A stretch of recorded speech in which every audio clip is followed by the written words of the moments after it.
Hello प्यारे बच्चों, good evening. How are you? I hope you will be fine and okay. I am also fine and okay.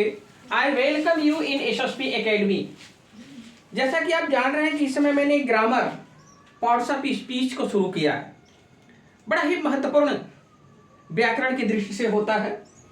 तो इसमें आज हम देखेंगे कि नाउन का फंक्शन क्या है, नाउन की रिलेशन क्या है। आखिर हम सेंटेंस में नाउन का प्रयोग करते हैं तो वो नाउन किस रूप में कार्य करता है। सेंटेंस कोई भी लिखा जाता है, उसमें नाउन आता है, सब्जेक्ट के रूप में भी आ जाता है, ऑब्जेक्ट के रूप में आ जाता है, अन्य प्रकार से भी आ जाता है। तो नाउन वाक्य में किस प्रकार से कार्य कर रहा है, किस तरह से वो फंक्शन कर रहा है, उसका रिलेशन क्या है, इसको हम जानने की कोशिश करेंगे। और यहाँ पर आप देखेंगे 6 प्रकार से इसका फंक्शन बताया गया है। पहला दिखाया गया है सब्जेक्ट टू ए वर्ब, यानी सब्जेक्ट टू ए वर्ब यानी किसी वर्ब का सब्जेक्ट बनेगा नाउन।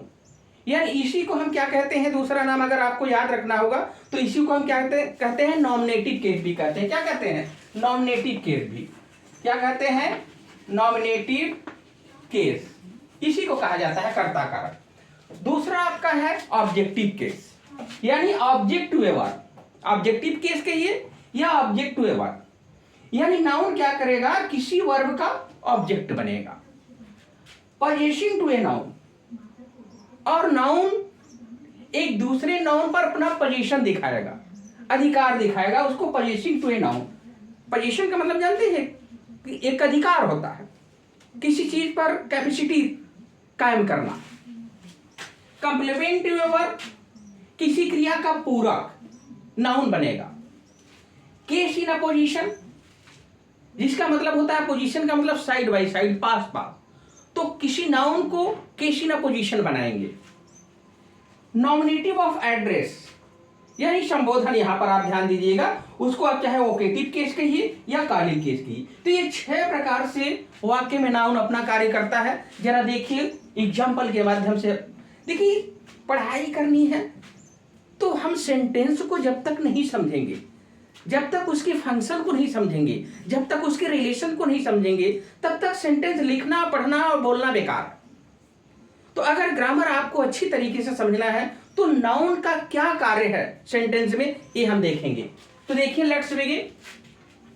मोहन बॉट ए कार। ध्यान से देखिए प्यारे बच्चों, मोहन बॉट ए कार, मोहन ने एक कार खरीदा। अब यहां पर आपका आ गया है नाउन। ए नाउन किस रूप में कार्य कर रहा है? सब्जेक्ट, यानी बॉट क्रिया का क्या है, वो सब्जेक्ट का कार्य कर रहा है। तो सब्जेक्ट का पता लगाना है आपको। तो जैसे कौन खरीदा, कौन खरीदा तो क्या, मोहन मिला। तो अब मोहन यहां पर ये एक नाउन है, और कौन सा नाउन है आपको पता है, ये प्रॉपर नाउन है। कौन सा कार्य कर रहा है यहाँ पे? सब्जेक्ट का कार्य कर रहा है। किस क्रिया का सब्जेक्ट है? बॉट क्रिया का। तो बॉट क्रिया का यहां पर क्या है? सब्जेक्ट, इसीलिए इसका नाम दिया गया सब्जेक्ट टू ए वर्ब, यानी वर्ब का सब्जेक्ट। इसी को आप नॉमिनेटिव केस कहेंगे, कर्ता कारक। यानी यहां पर इस सेंटेंस में मोहन जो है एक नाउन है, कर्ता का कार्य कर रहा है। तो आप देख रहे हैं कि नाउन कौन सा कार्य कर रहा है? सब्जेक्ट का कार्य। तो किसी सेंटेंस में आप तमाम सेंटेंस लिखते हो, उसमें देखते हो कि नाउन कौन सा कार्य कर रहा है, तो सब्जेक्ट का। अब किस क्रिया का सब्जेक्ट है? बॉट का। दूसरा सेंटेंस आप देखोगे, ऑब्जेक्ट टू ए वर्ब, यानी किसी वर्ब का नाउन क्या बनने वाला है? ऑब्जेक्ट बनने वाला है। जैसे सी बॉट ए बुक, यानी उसने एक किताब खरीदी।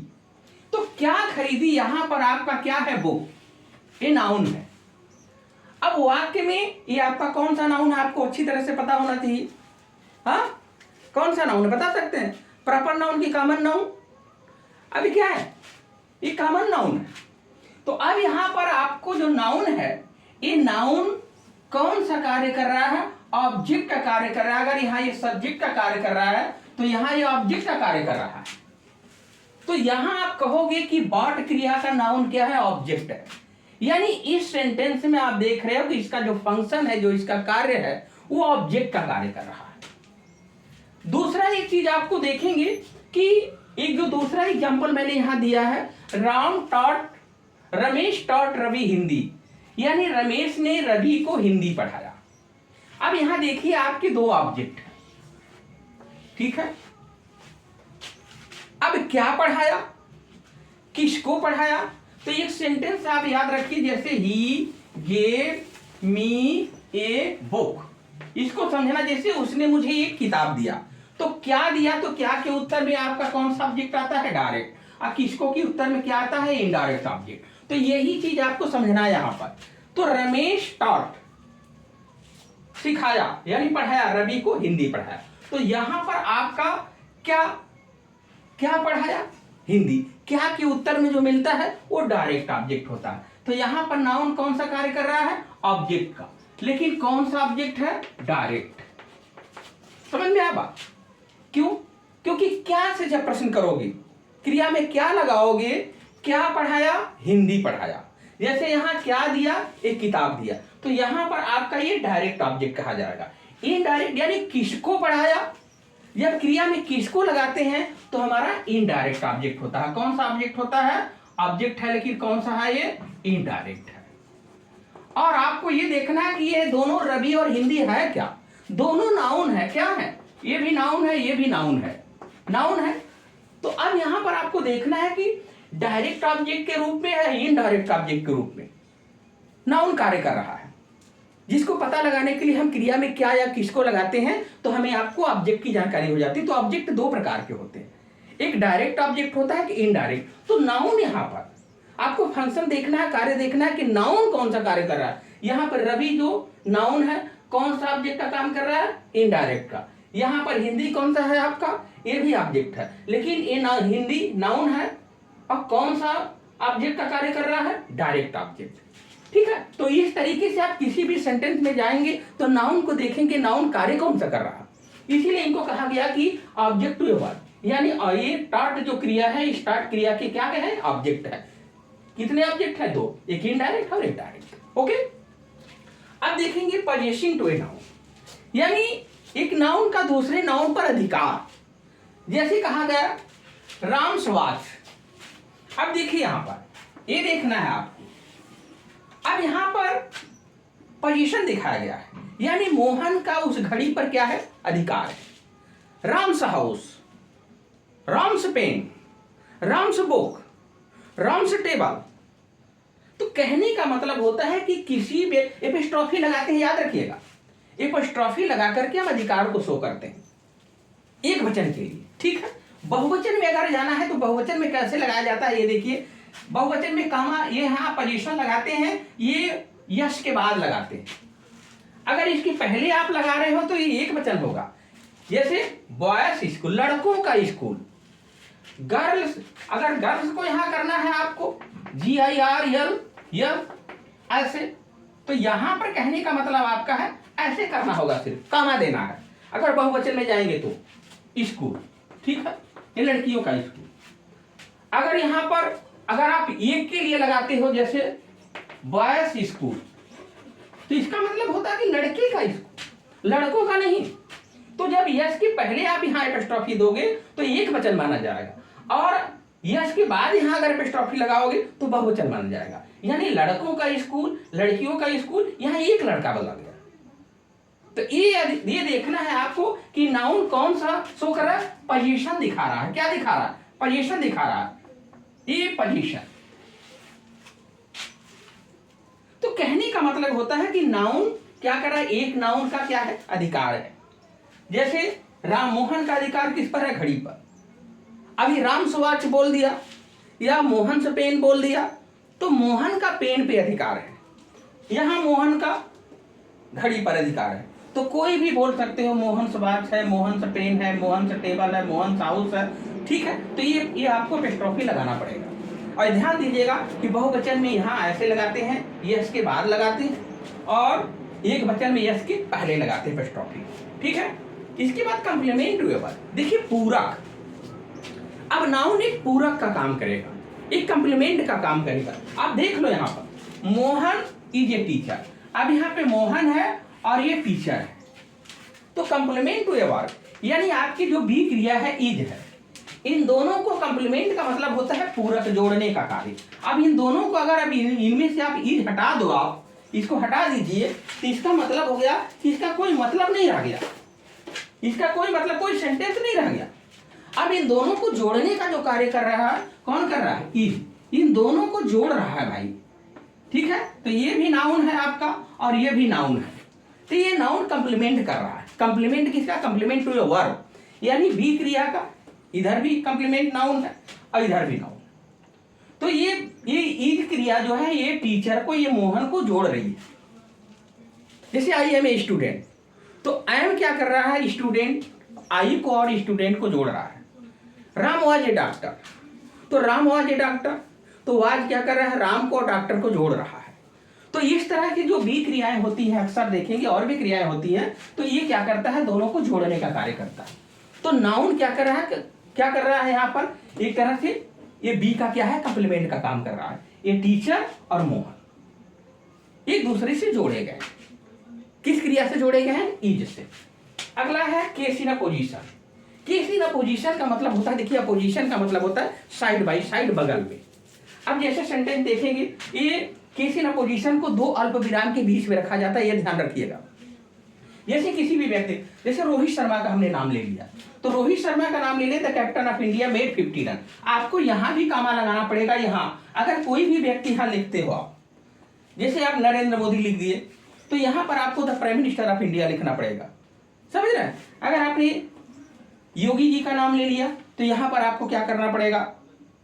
जैसे chief minister of Uttar Pradesh लिखना पड़ेगा। तो कहने का मतलब यहाँ पे जो व्यक्ति यहाँ होगा उसी की टाइटल यहाँ हम लिखते हैं। अब पूछा जाएगा कि ये रोहित शर्मा का अपोजिशन क्या है? तो अपोजिशन ये है भाई, ये जो अल्प विराम के अंदर रखते हो, यही हमारा क्या बन रहा है? अपोजिशन होता है, ठीक है, साइड बाई साइड। जैसे आप देखोगे कालिदास, एक ग्रेट ड्रामेटिस्ट, रोट शकुंतलम। तो कहने का मतलब होता है कि आप किसी व्यक्ति का नाम लोगे और उसकी जो टाइटल है, जो उसकी पदवी है, यानी अब यहाँ ये कैप्टन ऑफ इंडिया किसकी व्याख्या कर रहा है? रोहित शर्मा के बारे में बता। तो ये भी नाउन है भाई, ये भी नाउन है और ये भी नाउन है। तो ये नाउन एक नाउन की व्याख्या कर रहा है। ये नाउन क्या कर रहा है? पोजीशन में जो है ये रोहित शर्मा की व्याख्या कर रहा है। तो कहने का मतलब होता है कि नाउन है भाई। तो नाउन देख रहे हैं किस तरीके से काम कर रहा है, यहाँ अपोजिशन के रूप में काम कर रहा है, द कैप्टन ऑफ इंडिया। इसके बाद देखेंगे नॉमिनेटिव ऑफ एड्रेस कहें या ओकेटिव केस कहें या कॉलिंग केस कहें। इसका 2-3 नाम है। किसी को संबोधित करते हैं, Mohan come here, Ravi go there. तो यहां पर आपको ये चीज जैसे कहते हो, रवि कम हियर, यहां आओ, कहां लग जाता है? गर्ल्स लड़कियां सिट डाउन, बैठ जाओ, boys sit down, students sit down. तो ऐसे जो बोलते हैं किसी तरह की, एक तरह की किसी को कॉलिंग करते हो, इसीलिए इसका नाम पड़ा है आपका नॉमिनेटिव ऑफ एड्रेस। तो यहां पर रवि भी नाउन है, या गर्ल्स भी नाउन है। तो आप देख रहे हो कि कौन सा काम कर रहा है यहाँ पे? नॉमिनेटिव ऑफ एड्रेस का काम कर रहा है, या कॉलिंग करने का काम कर रहा है। यहाँ पे है ओकेटिव केस, जिसको संबोधन कहते हैं। तो आप ध्यान से देख लीजिएगा कि यहाँ पर नाउन किस रूप में कार्य किया, यहाँ सब्जेक्ट के रूप में कार्य किया, यहाँ पर आपको ऑब्जेक्ट के रूप में कार्य किया, यहाँ पर इनडायरेक्ट ऑब्जेक्ट के रूप में काम किया, यहाँ डायरेक्ट ऑब्जेक्ट के रूप में कार्य किया। यहाँ पर आप देख रहे हो कि ये पोजीशन ऑफ ए नाउन, यानी एक नाउन का दूसरे नाउन पर अधिकार है। यहाँ पर एक नाउन का दूसरे नाउन पे अधिकार है, ये आपने देखा। इसके बाद देख रहे हो आपके कॉम्प्लीमेंट इज क्रिया से, यानी बी में 5 क्रियाएं होती है, इज, एम, आर, वाज, वर। तो इन क्रियाओं से आप कॉम्प्लीमेंट बना सकते हो। और भी वर्ब है जिससे आप बना सकते हो, लेकिन मेन रूप से आपका बी से तमाम बनते हैं, और भी होते हैं। नेक्स्ट एग्जांपल में आपको बताया जाएगा केस इन पोजीशन। किसी भी व्यक्ति का नाम लीजिए, यहाँ पर उसकी पदवी लिखिए। जैसे मोहन लिख दिए, a doctor, Mohan a doctor, save the patient. लेकिन आपको अपोजिशन को कहाँ रखना है? 2 अल्प विराम के बीच ही रखना है, और इसके बाद यहाँ वर्ब आना चाहिए दूसरे अल्प विराम के बाद। इसके बाद आपका नॉमिनेटिव एड्रेस संबोधन होता है, जो किसी को संबोधन करते हो कामा लगा देते हैं।